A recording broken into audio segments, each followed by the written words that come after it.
नमस्कार और आप सभी का बहुत बहुत स्वागत है। आज है 10 जनवरी 2026। आज के इस डीप डाइव में हम सिर्फ खबरों की हेडलाइंस नहीं देखेंगे, बल्कि हम गहराई में उतरेंगे, समझेंगे कि इन घटनाओं के पीछे की कहानी क्या है, इनका हम पर क्या असर पड़ेगा और आने वाले कल के लिए इनके क्या मायने हैं। नमस्कार दोस्तों, स्वागत है आपका हमारे छोटे से YouTube चैनल एपीएना स्टडी हब पर। इससे पहले कि हम आज के विश्लेषण में खो जाएं, एक छोटी सी रिक्वेस्ट है। अगर आपको हमारा काम पसंद आता है तो प्लीज़ चैनल को सब्सक्राइब जरूर करें, इस वीडियो को एक लाइक दें और आपके जो भी विचार हैं हमें कमेंट्स में बताएं। हाँ, और इस पूरी क्लास की पीडीएफ आपको हमारे टेलीग्राम चैनल एपीएना ऑडियो बुक पर मिल जाएगी, ताकि आप बाद में आसानी से रिवीजन कर सकें। तो चलिए एक नज़र डालते हैं कि आज हम क्या क्या कवर करने वाले हैं। सबसे पहले हम कुछ बड़ी नई नीतियों और कानूनों को समझेंगे। फिर हम साइंस और एनवायरनमेंट की दुनिया में चलेंगे। उसके बाद अपनी संस्कृति और विरासत से जुड़ी कुछ खास बातें जानेंगे, देश और राज्यों की जरूरी पहलों पर नजर डालेंगे और आखिर में कुछ महत्वपूर्ण नियुक्तियों और पुरस्कारों की बात करके मैं आपसे आज का सवाल पूछूंगा। ठीक है, तो तैयार हैं? चलिए शुरू करते हैं हमारे पहले और सबसे अहम सेक्शन के साथ। यहाँ हम दो ऐसे नए कानूनों को डिकोड करेंगे जिनका असर सिर्फ भारत पर ही नहीं बल्कि पूरी दुनिया पर पड़ने वाला है। तो सबसे पहले बात करते हैं शांति बिल की, जो अब बिल नहीं एक कानून बन चुका है। इसका पूरा नाम है sustainable harnessing and advancement of nuclear energy for transforming India. अब ये सिर्फ एक लंबा चौड़ा नाम नहीं है, ये भारत के एनर्जी सेक्टर में एक बहुत बड़े बदलाव का इशारा है। आसान भाषा में कहें तो इसका मेन मकसद है भारत के न्यूक्लियर एनर्जी सेक्टर के दरवाजे प्राइवेट कंपनियों के लिए खोलना। अब सवाल उठता है कि इसकी जरूरत क्यों पड़ी। चलिए समझते हैं। कोई भी बिल आखिर कानून बनता कैसे है, ये समझना बड़ा जरूरी है।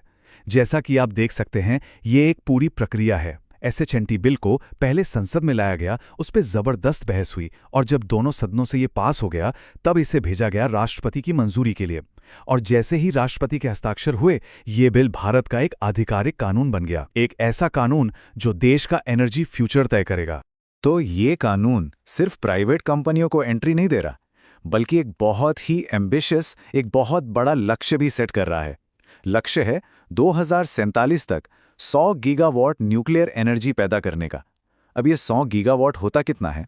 अंदाज़ा लगाइए कि ये इतनी बिजली है जो कई बड़े बड़े शहरों की ज़रूरत को अकेले ही पूरा कर सकती है। ये वाकई में भारत को एनर्जी सेक्टर में आत्मनिर्भर बनाने की तरफ एक बहुत बड़ा कदम है। चलिए अब जरा भारत से निकलकर अंतर्राष्ट्रीय मंच पर चलते हैं। अमेरिका में एक बड़ा नीतिगत बदलाव हुआ है जिसका असर पूरी दुनिया की इकोनॉमी पर पड़ेगा। अमेरिका ने रूस सैंक्शंस एक्ट 2025 पास कर दिया है। देखिए, पहले क्या था, जो देश रूस से तेल खरीदते थे उनके साथ सामान्य व्यापारिक रिश्ते थे, लेकिन अब नई पॉलिसी के तहत अगर कोई भी देश रूस से एनर्जी खरीदता है तो अमेरिका उस पर 500% तक का भारी भरकम टैरिफ लगा सकता है। ये एक बहुत बड़ा जियोपॉलिटिकल मूव है।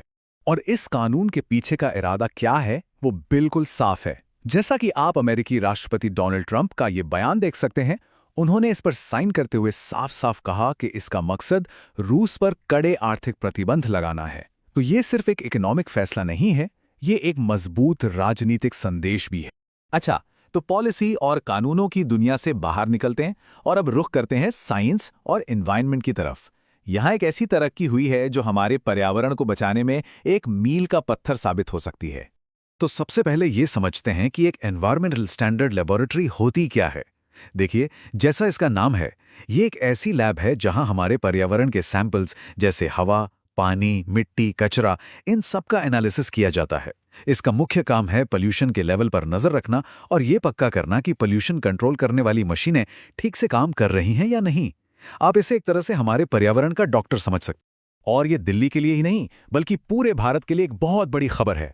दिल्ली में जो ये लैब बनी है वो दुनिया में इस तरह की सिर्फ दूसरी लैब है, पहली ब्रिटेन में है। इसका मतलब ये हुआ कि अब हमारे पास पोल्यूशन को नापने और उसे कंट्रोल करने के लिए दुनिया की सबसे एडवांस टेक्नोलॉजी में से एक है। ये लैब सिर्फ निगरानी नहीं करेगी बल्कि पर्यावरण के कानूनों को सख्ती से लागू करवाने में भी मदद करेगी। विज्ञान की दुनिया से निकलकर चलिए अब अपनी संस्कृति की खूबसूरत दुनिया में चलते हैं। देखते हैं हाल ही में वो कौन सी घटनाएं हुई जो भारत की पहचान और उसकी विरासत का जश्न मनाती हैं। तो आज 10 जनवरी है, यानी विश्व हिंदी दिवस। पर इस दिन की कहानी क्या है? इसकी शुरुआत हुई थी 1975 में, जब नागपुर में पहला विश्व हिंदी सम्मेलन हुआ था। फिर 2006 में तत्कालीन प्रधानमंत्री डॉक्टर मनमोहन सिंह ने इसे एक आधिकारिक दिवस के तौर पर स्थापित किया। और इस साल की थीम तो और भी खास है, पारंपरिक ज्ञान और आर्टिफिशियल इंटेलिजेंस को जोड़ना। ये दिखाता है कि कैसे हमारी भाषा, हमारा ज्ञान भविष्य की टेक्नोलॉजी के साथ कदम मिला रहा है। अच्छा, यहाँ पर एक छोटा सा कंफ्यूजन है जो अक्सर लोगों को होता है, तो उसे क्लियर कर लेते हैं। विश्व हिंदी दिवस और राष्ट्रीय हिंदी दिवस, ये दोनों अलग अलग दिन हैं। 10 जनवरी को हम पूरी दुनिया में हिंदी को सेलिब्रेट करते हैं, जबकि 14 सितंबर को हम भारत में हिंदी को राजभाषा के तौर पर अपनाने का दिन मनाते हैं, जिसे राष्ट्रीय हिंदी दिवस कहते हैं। चलिए फटाफट कुछ और कल्चरल अपडेट्स पर भी नजर डाल लेते हैं।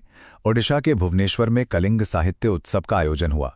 राजस्थान के नागौर की मशहूर नागौरी अश्वगंधा को जीआई टैग मिल गया है, जो इसकी खासियत को एक आधिकारिक पहचान देता है। और दिल्ली में 53वां विश्व पुस्तक मेला शुरू हो चुका है, जहां इस बार कतर गेस्ट कंट्री है और स्पेन फोकस कंट्री। संस्कृति के बाद अब बात करते हैं देश की सुरक्षा और समाज को मजबूत करने की। चलिए, दो बहुत ही महत्वपूर्ण पहलुओं पर नजर डालते हैं, एक राष्ट्रीय स्तर पर और दूसरी राज्य स्तर पर। भारतीय सेना ने भविष्य की चुनौतियों से निपटने के लिए एक नई और बहुत ही खास ड्रोन यूनिट बनाई है। इसका नाम है भैरव बल। ये सिर्फ कुछ ड्रोन्स का ग्रुप नहीं है, बल्कि ये फ्यूचर वॉरफेयर यानी भविष्य के युद्धों के लिए भारत की तैयारी का एक बड़ा सबूत है। तो ये हाईटेक यूनिट करेगी क्या? इसके 3 मुख्य काम हैं। पहला, दुश्मन पर रियल टाइम में यानी पल पल की निगरानी रखना। दूसरा, जरूरत पड़ने पर एकदम सटीक पिन पॉइंट स्ट्राइक करना। और तीसरा, जो सबसे जरूरी है, हमारे देश की सीमाओं को और भी मजबूती से सुरक्षित रखना। और इस पूरी पहल का स्केल कितना बड़ा है, इसका अंदाजा आपको इस नंबर से लगेगा। भैरव बल यूनिट में 1 लाख से भी ज्यादा हाईली ट्रेन्ड ड्रोन ऑपरेटर्स शामिल होंगे। ये नंबर दिखाता है कि भारत ड्रोन टेक्नोलॉजी को अपनी डिफेंस स्ट्रैटेजी का कितना अहम हिस्सा मान रहा है। अब डिफेंस से हटकर समाज की नींव को मजबूत करने वाली एक पहल देखते हैं। असम सरकार ने संस्कारशाला योजना शुरू की है। इसका मकसद बहुत सुंदर है। 4 से 14 साल के बच्चों को सिर्फ किताबी ज्ञान नहीं, बल्कि नैतिक और चारित्रिक शिक्षा देना, उन्हें सही गलत का फर्क सिखाना, सामाजिक जिम्मेदारियों का एहसास कराना, ताकि उनका होलिस्टिक यानी सर्वांगीण विकास हो सके। और अब हम आ गए हैं अपने विश्लेषण के आखिरी पड़ाव पर। यहां हम एक ऐसी शख्सियत को याद करेंगे जिन्होंने अपना पूरा जीवन पर्यावरण के नाम कर दिया। ये एक बहुत ही दुखद खबर है।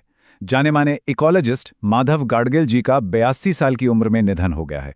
वो सिर्फ एक वैज्ञानिक नहीं थे, बल्कि पर्यावरण के एक सच्चे रक्षक थे। उन्हें 2024 में यूनाइटेड नेशंस का सबसे बड़ा पर्यावरण सम्मान champion of the earth award मिला था। भारत सरकार ने भी उन्हें पद्मश्री और पद्म भूषण से सम्मानित किया था। उनका काम हमेशा हमें प्रेरित करता रहेगा। इससे पहले कि मैं आज का सवाल पूछूं, चलिए कल के सवाल का जवाब देख लेते हैं।